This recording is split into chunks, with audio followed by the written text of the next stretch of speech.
to go live on YouTube. And we are officially live. If you're watching on YouTube, welcome to another episode of The Bird's Eye View. Sort of a different episode this week, not just, the weekly NFL recap. Like, honestly, I was at the Giants game, so I missed pretty much all the 1 o'clock games. I saw most of the later games. I know I got back for the later games. It was supposed to be the Knicks game, but something happened. That's a bit of an annoyance. But here we are. We have Giants Commanders to talk about. We have Aaron Judge back to the Yankees to talk about. We have the college football playoff to talk about. As always, wear my Giants jersey. You're going to talk about Giants Commanders ending in a tie.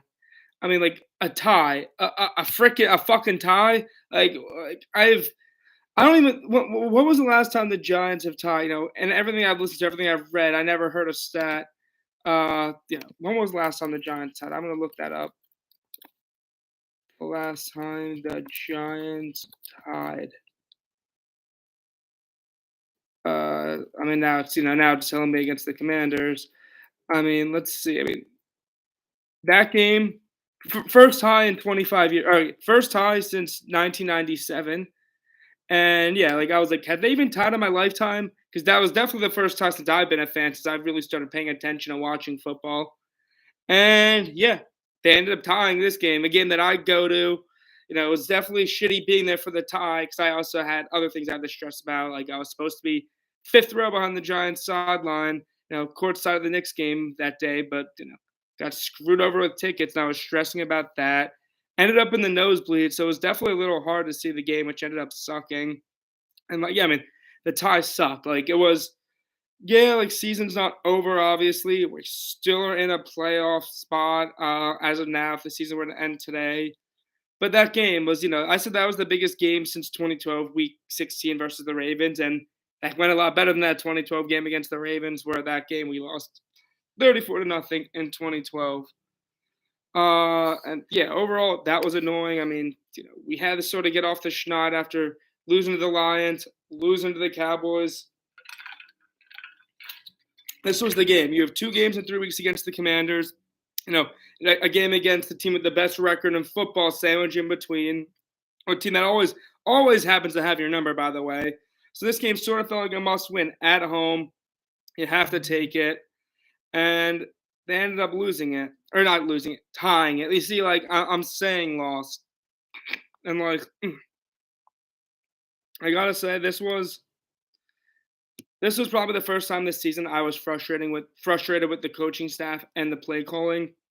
This was a lot different than what we saw in week 1. In week 1, we saw Dable going for 2 after scoring, going for the win, all that risk taking, all that excitement. And here the Giants are playing not to lose. They were playing very conservative. In the overtime, they weren't being risk takers. They weren't pushing the ball to try to get in position to win.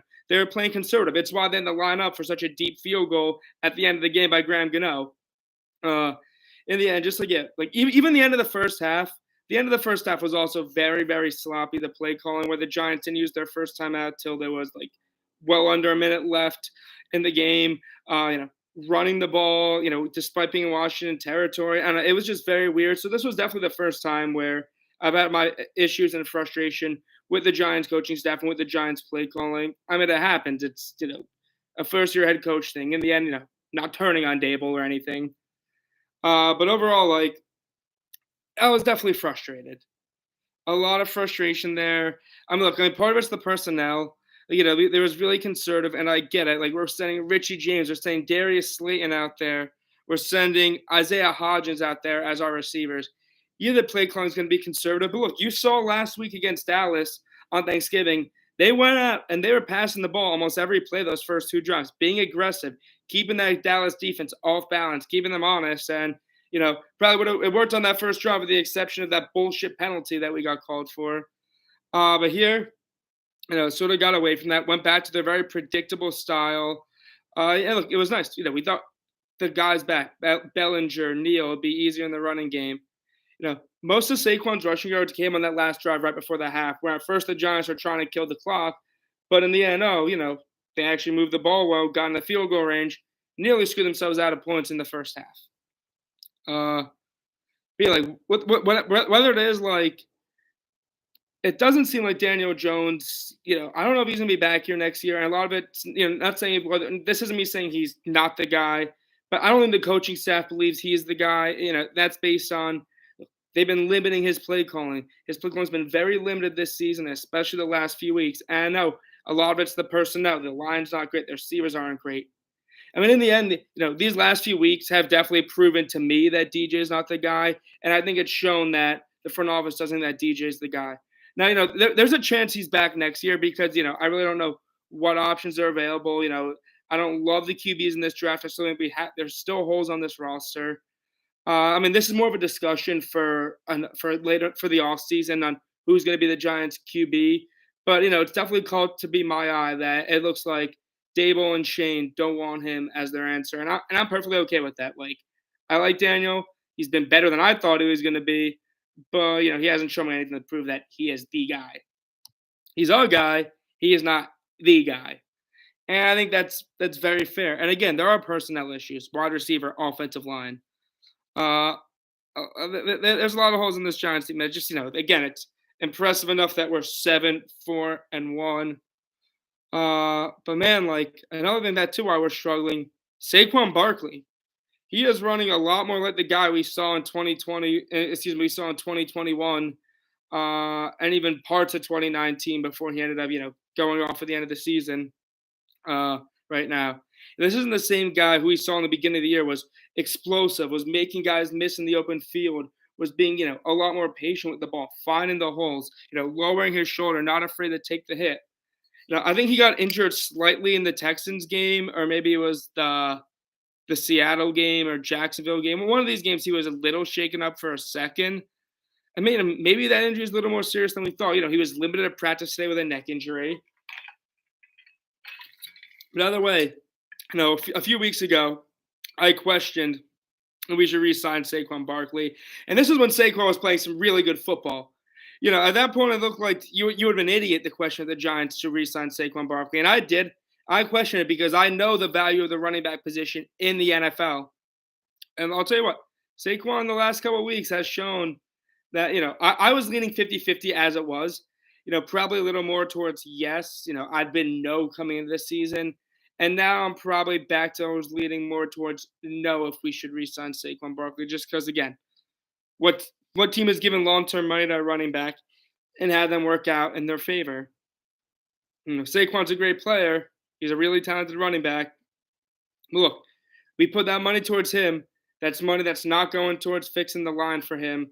That's money that's not going towards potentially another QB, another receiver to help whoever's QB. Yeah. At this point, I think you either let Saquon walk or you franchise him or trade him in the offseason. Let's see. I guess that's really it for Daniel Jones, Saquon Barkley stuff. I feel like I kind of harp on that stuff a little bit. But let's talk about the game. Like, I'll go back to the game. I talked a little about the offense, the play calling, but man, this defense, at least the front four, were finally healthy and getting just a taste of that pass rush. Azeez Ojulari, Kayvon Thibodeau, Dexter Lawrence, and Leonard Williams.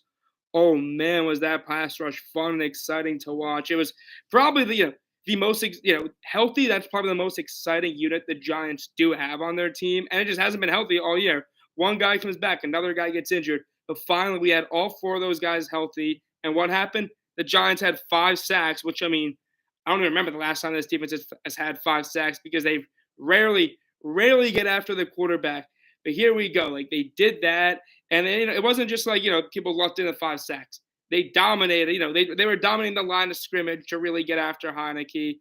And that was, that was easily the biggest positive takeaway for the Giants was that pass rush finally generating something. Because Lord knows, while Dory's out, while McKinney's out, we're going to need that pass rush to really compensate for the weakness in the secondary, which really, really hurt us this game. Look, the secondary wasn't like awful, giving up all these touchdowns. In the end, this defense held the Commanders to 20 points over 70 minutes of football. That's a little bit Bobby Skinner, where I did happen to meet, one of the guys just helped me get into podcasting, was saying, 70 minutes, 20 points, that's good defensive football. But the way the Commanders got those points was just incredibly frustrating. The secondary had two missed tackles on the touchdowns. And look, Fabian Monroe, I guess, did a solid job on Terry. Fabian's been a solid player all year, but he's not a cornerback one. I mean, pretty much everyone in the secondary, with the exception of Julian Love, who was playing hybrid safety and playing everywhere all over the field, was not on this team come preseason. Was not on the team in the preseason or the 53-man roster. They either were on the team, got cut by the Giants, were on the practice squad, had to get called up, or they just came over from another team's practice squad or another team's cut days in the preseason. Just like crazy that we're playing with this. Because Adori's there. Adori, look, one thing Adori is very good with is making tackles. He gets beat by speedsters, but when it comes to route runners, he tends to do pretty well against covering them. I don't think Terry, I don't think that first touchdown, Terry's breaking a tackle and getting that on Adori. Maybe the Commanders score. You never know.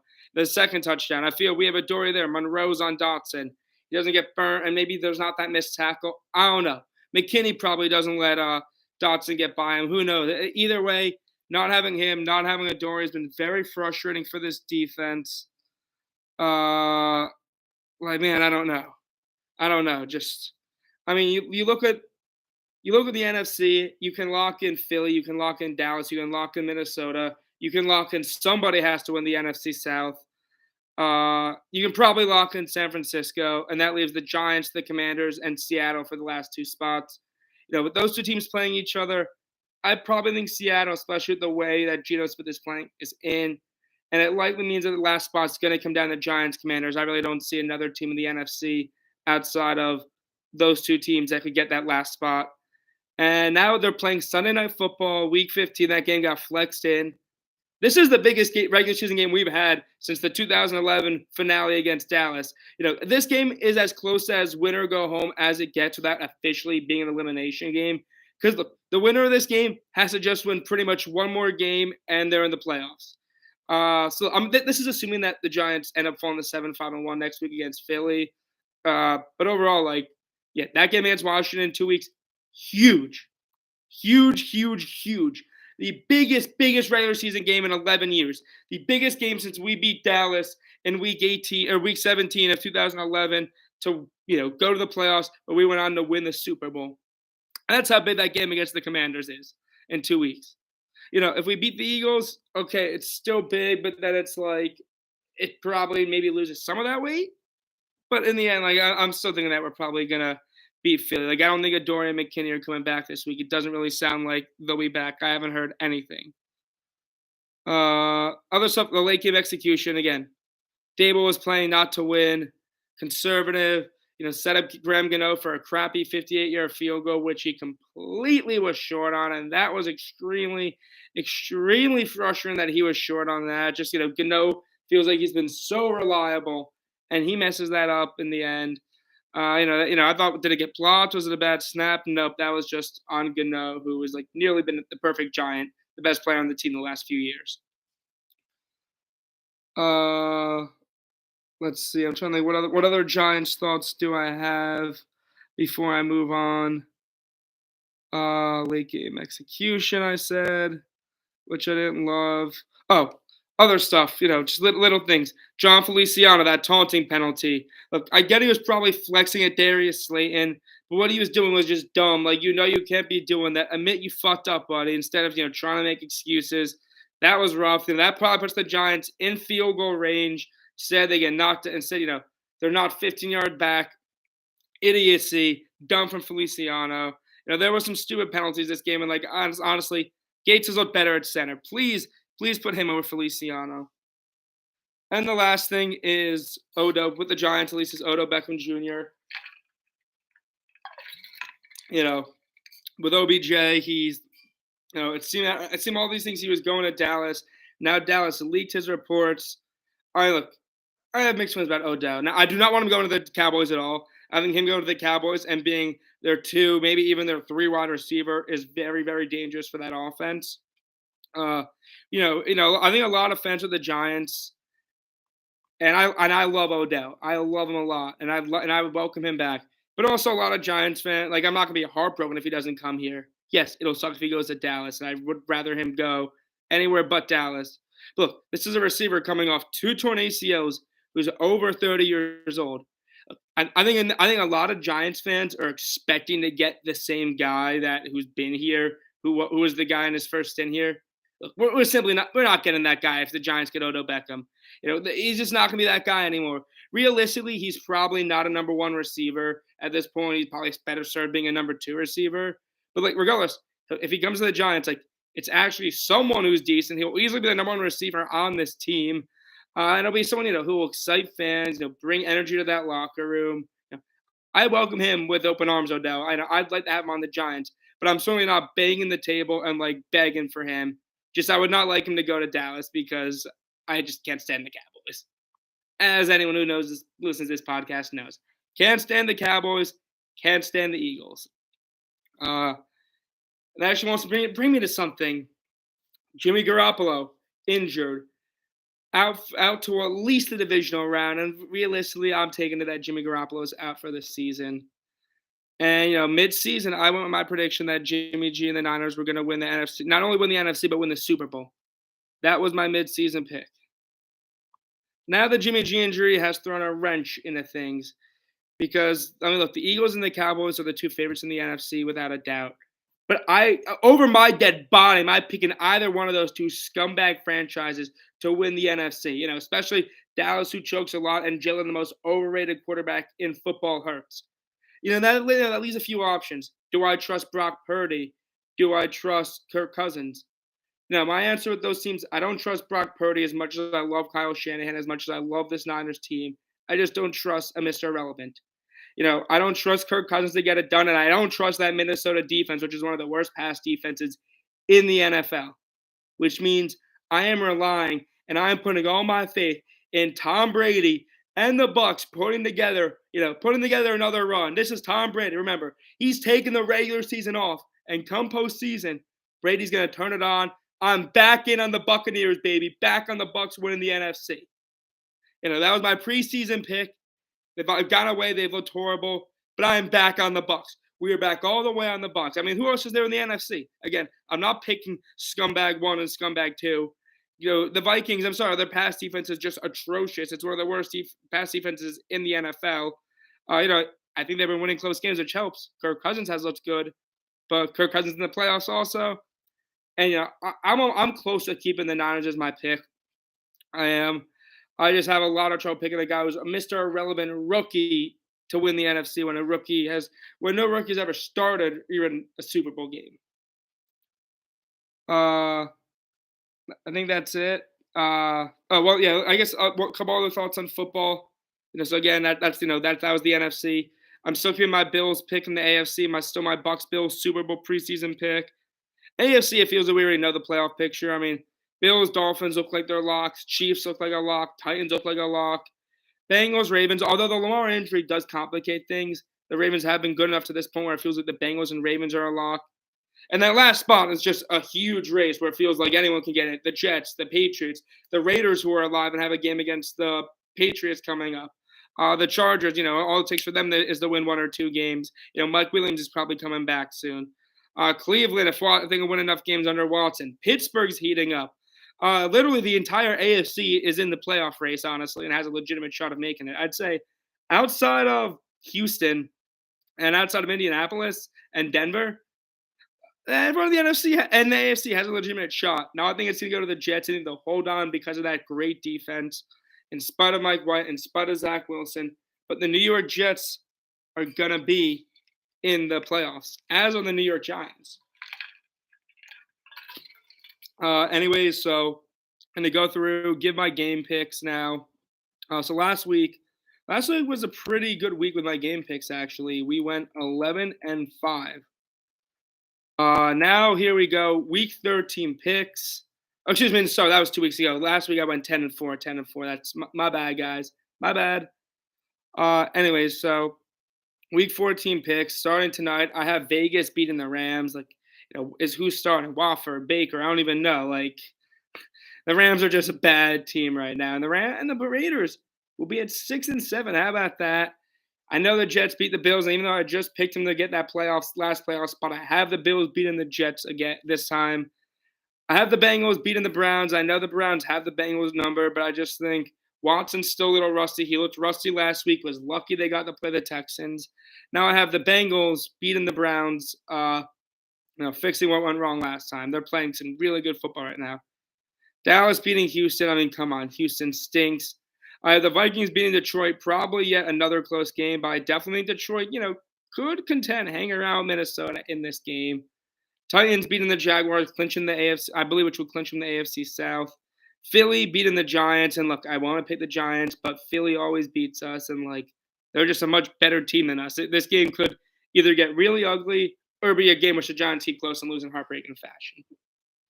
I have the Steelers remaining hot and beating the Ravens. Whether Lamar plays or not, looks like it's going to be Huntley playing. So yeah, I like the Steelers' chances in this game. Continue their hot streak and getting the 6-7. How about that? I have the Dolphins beating the Chargers. Dolphins bouncing back from that loss. Chargers, they're getting a bit healthier, but that Dolphins offense is literally built to decimate this Chargers defense. Staley's still an idiot. His days are numbered. I love the Dolphins in this game. Niners, I still have them beating Tampa Bay. I think we're going to get, at least some early good Brock Purdy success, while there's not much film on him. Shanahan's a great coach. Tampa's struggling right now. And I know it seems contradictory that I just said I don't believe San Francisco can win the Super Bowl with Purdy. And I have Tampa Bay winning the NFC. But I'm picking the Niners in this game. It's just, in San Francisco, too, I like the Niners. I have Seattle getting a win over Carolina, staying hot, and really, really making that push towards the playoffs. Kansas City's going to play Denver. I have Kansas. Is that really the Sunday night game? No. That game had to have gone flexed. No, yeah, that game got flexed out for LA, Miami. Kansas City, they're going to beat Denver. I mean, come on. Russell Wilson, Pat Mahomes, Chiefs win. And Monday night, I have the Patriots beating the Cardinals simply because, I think Kyler Murray stinks. I've been anti-Kyler Murray. I've been anti-Cliff Kingsbury. It's a bad coach, a bad QB going up against the best coach of all time. Bill Belichick tends to do well against these kind of QBs. QBs and his young QBs starting against him for the first time who have tendencies to struggle. I like the Patriots. Quick lines that I like, I'm going to look at some spreads.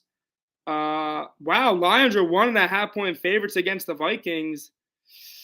I might change my pick have the Lions win that game because that feels like a sneaky rat line that's begging everyone to take the Vikings. I do like the over in that game. I love Steelers -2 against the Ravens, whether Lamar plays or not.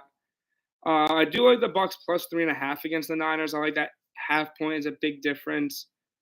Love Chargers +3.5, even though I like the Dolphins just because. God, I have a lot. All the road dogs I have winning, all the teams on the road I have winning are road favorites, and now it's making me question my bets. I don't know. I mean, the book, it's I went bad last week. I went 1-7 with my bets, so you probably shouldn't be taking advice from me. Anyways, that's it for college football or for NFL talk, Giants talk. And to quickly move on, college football playoffs. The Ohio State Buckeyes are in, and look. We had to sweat it out. We had to have hoping that USC lost to Utah. But look, anyone who's an idiot saying, "Oh, Ohio State didn't deserve to get in because they sat at home," is an idiot. Find me. Look. What you can have your argument that Ohio State, they got lucky. They just had to sit on their ass and wait for another team to lose and hope another team lost. Find me a fourth team who deserved to get into Ohio State. You can't tell me Clemson. You can't tell me Clemson because they won the ACC because guess what? Their common opponent, Clemson, got their asses handed them by them. Ohio State beat. And Ohio State has 1 loss versus 2 loss. You can't say Bama. If you're using that argument, Ohio State needed to lock. You can't say Bama. Let's see. Then there was, are you going to give the Kansas State? Are you going to give it to Utah? 3 loss teams? I don't think so. The only answer for that 4th spot with the way things went was Ohio State. And, you can cry, you can bitch. There was no other choice on who was going to be. There was no other team that was more deserving of that 4th spot than Ohio State. And look, this isn't me trying to even be biased and say, oh yeah, there was no other team that deserved to be the 4th spot. If USC had won, USC 100% deserved to be in. USC probably would have been 3, and TCU probably would have been 4 if USC had won. And look, you would not have heard me complaining and saying that, Ohio State should be in. Ohio State's one of the top 4 teams. Look, again, if anyone's trying to say Ohio State should not be in, tell me, give me an argument on who that fourth team should be over Ohio State because look, USC didn't win their conference. USC has 2 losses. Again, other conference winners have multiple losses, and some of them, one of those losses are to opponents who Ohio State beat. So, like, again, find me an argument for who. Give me a convincing argument for who could have been the fourth team over Ohio State. Like, I just cannot believe that people are legitimately trying to argue that they shouldn't be. And then even using Alabama as an argument, which was just asinine. I mean, Bama should not even been. Even there was talk about Bama in over TCU was a joke as is. I mean, that was just ridiculous. Look, we're going to the playoffs. We have Georgia, and Jackson Smith and Jigba is not going to play. It fucking sucks, but look, I get it. And look, there's the SOD camps, there's the camps. He was injured, blah blah. You don't know, blah blah. You can't just say this about him. And then there's the people, questioning his character, saying he's not a motivated guy, not a team guy at all. That's just idiocy. Like, no, like. To say he's not. Look, I think honestly, if he truly was healthy, he could have. Realistically, if he wasn't, he probably could have played. Is my guess. But there was probably, he probably wasn't 100%.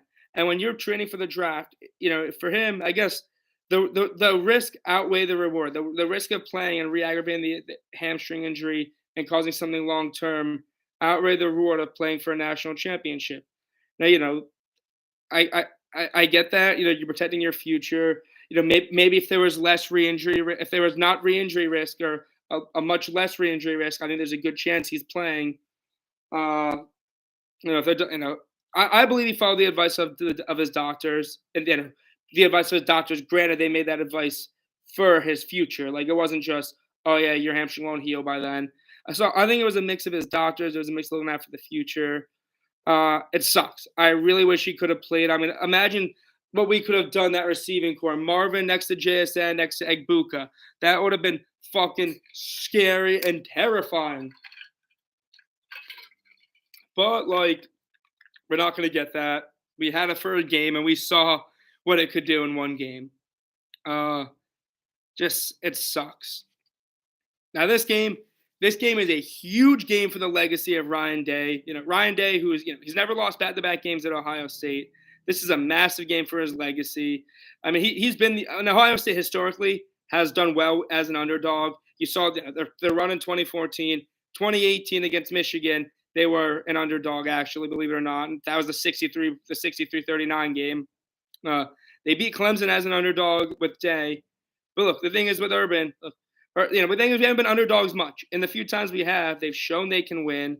But also, the thing is with, the Ohio State, they've been favored in a lot of big games. And Urban has shown that in those big games that they're favored, he can win. Ryan Day, the only big game he's shown he can win was that game against Clemson when we were underdogs in that weird COVID year. Like, this game is huge for the legacy of Ryan Day. This is, a huge test, a real big game. And we saw in the championship game, he got blown out after that win against Clemson. A lot rides on the line here. This is probably the second toughest matchup opponent of his career. And, that's no knock on Michigan. Those two Michigan teams, they beat him. I think these Georgia teams are both better than Michigan. That Bama team was still the best team he coached against, and he lost. Again, this is the third time Ryan Day is going to a game I know as an underdog. He's 1-1. One game he shocked the world. One game he lost to an all-time great team. I'm not gonna say shocked the world. I guess some people had Ohio State winning. One game he put off the upset. One game he lost to an all-time great team, but got embarrassed. Now this game is huge for the legacy of him. Just against Georgia as an underdog. Do you lose back-to-back games? Do you fold the two? In your season where many people considered you one of the two favorites to win the national championship game, are you really going to lose your two toughest games that you played? Really, the two really only difficult games on your schedule, if I'm being honest.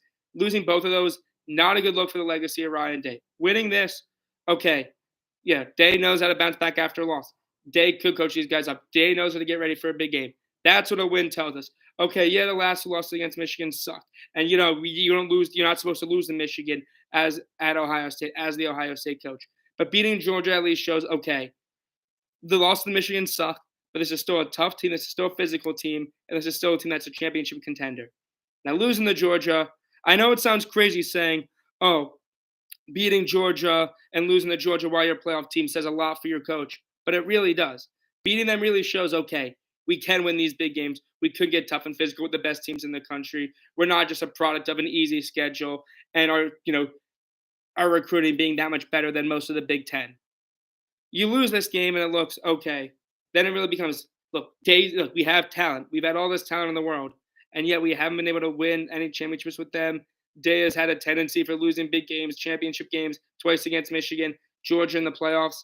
You lose that game, you really question, his long-term future as the head coach. Not next year, but his long-term future as the head coach. That being said, look, they're the keys to the game for the Ohio State. Win in the trenches. I mean, how's Ohio State mostly gotten beat the last few years? They've gotten dominated in the trenches. They did against Oregon. They got dominated against Oregon. They got dominated in the trenches the last 2 years against Michigan. They got dominated in the trenches in the first half last year against Utah in the Rose Bowl. And when they get dominated in the trenches, the play action and the deep passes typically tended to open that up. You can't get dominated in the trenches against Georgia. That defensive line is going to have to show up. You're going to have to, make a lot of plays. Do not let Georgia establish that strong running game and then let Stetson Bennett beat you. You have to stop the running game, but you can't overcommit and let Stetson Bennett beat you the same way you let J.J. McCarthy beat you.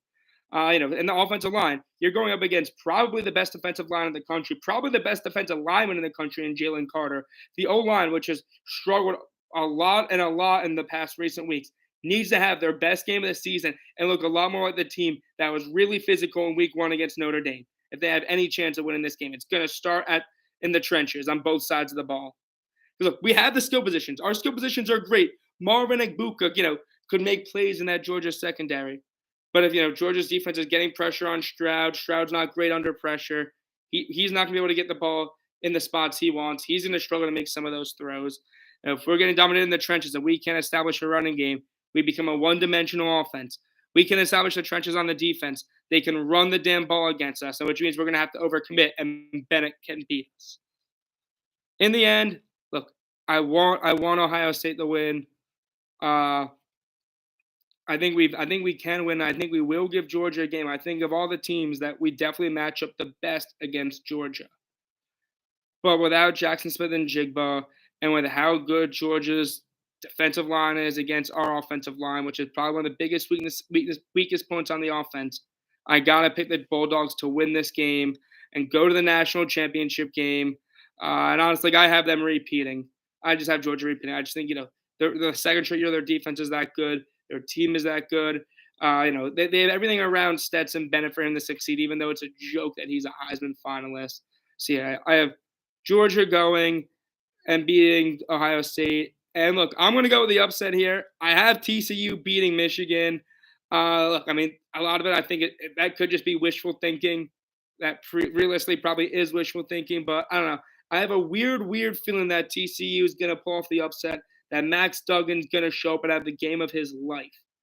Again, it's probably wishful thinking more so, but you never know. Like, I'm hoping for TCU. I'd love to see that upset. TCU, the team that no one's giving me a chance to, has a chance to pull off the upset and pull off an absolute stunner of a victory over Michigan, which would probably be one of the bigger upsets in college football playoff history.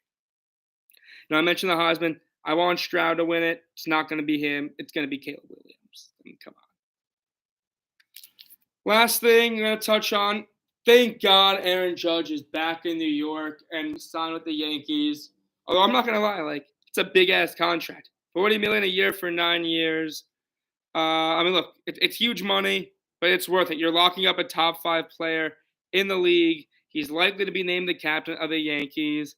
And look, Judge had all the leverage in the world. This team would have been completely lost without him. And good for him. He came out and he had he had an unbelievable season. He bet on himself and he made himself a lot of money. Now, I have no doubt, in the latter half of this contract, the money's going to probably be hurting the Yankees. But right now, he's a top 5 player in the league. He's a player. He can hit for power. He can hit for average. He's a really good defender. It's getting a guy who single-handedly carried this team to the postseason. Now, look, the move was great. but shouldn't be done. The Yankees still have a lot of holes on the roster. They need to sign some guys. They can't let this Aaron Judge signing, be their biggest prize of the offseason. They need to actually pivot, get another outfielder, specifically a left fielder, get someone else, third base, shortstop, second baseman, somebody else in the infield, to shore up that team. But overall, I'm glad Judge is back, and thank God, because this team would have been abysmal without him. And if we win a World Series, I don't care how bad that deal looks in the back end of it. Simple as that. We get 5-6 good years out of it, which is very realistic. Then I don't give a shit how the back end looks. There's a good chance last 3, 4, or 5 years the contract sucks. But again, give me a World Series out of it. Give me a lot of good years, and I'll be thrilled. I'll be thrilled with it. Again, with them, people saying, I know, they're idiots trying to clown the Yankees. Oh, you guys just fucked yourselves, committed yourselves to playing for this long. Guess what? Those same fans will laugh at the Yankees if they let Aaron Judge go. And guess what? With an automated strike zone coming, and the shift, not being able to shift, Judge's hitting skills should be easier for him to hit. He should only get better. Just the luxury tax is only going to go up. Oh God, that was not a good sign I just did. The luxury tax is only going to go up. More and more money's going to come in as Judge spends his whole career with the Yankees, probably being named a captain. More stuff to market him, bringing in more revenue. Later on, by the time he's at the latter end, Cole and Stan are probably off the books. There's likely no big contracts. I'm not really, I'm not looking at this as hampering the Yankees. I know Cleveland fans want to celebrate. Cleveland fans acting like, yeah, guys, oh my God, the Yankees re-signed Judge. That's good for us. But guess what? Judge is sucked against your team in the playoffs that we're still 3-0. I mean, have fun winning your AL Central Invitational, and then, we made the playoffs with a low payroll. You guys are still not going to do shit. Anyways, I don't care if we win the World Series. I don't care if about this contract as long as we win a World Series. Again, sign other guys. Bring back Benintendi. Bring a pitcher in. Find a way to trade Donaldson and Hicks, please. I mean, if we can trade, if the U.S. can trade a Russian arms dealer for a basketball player, I think that the Yankees could find something to trade Hicks or Donaldson for. Please do. Bring back Benintendi or some contact hitting left fielder that's a left-handed hitter. And, yeah, we'll see what we do. Or maybe get Brian Reynolds.